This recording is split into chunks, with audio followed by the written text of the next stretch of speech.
Hi guys, quick observation lang.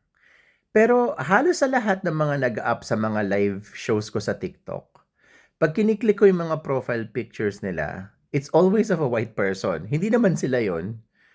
And then, or either that, or yung parang, yung mga profile picture nila overly edited para maging puti yung balat nila. And then when I ask them, do you love yourself?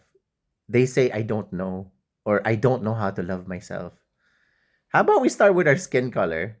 I think that's part of yung issue natin sa mga Pinoy kasi ever since parang we were taught na there's something wrong with being brown.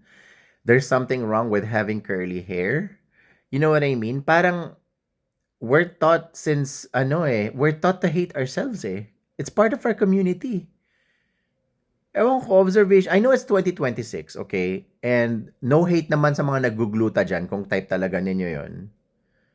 Pero I don't know. I feel like we should start there. We should start loving our identities.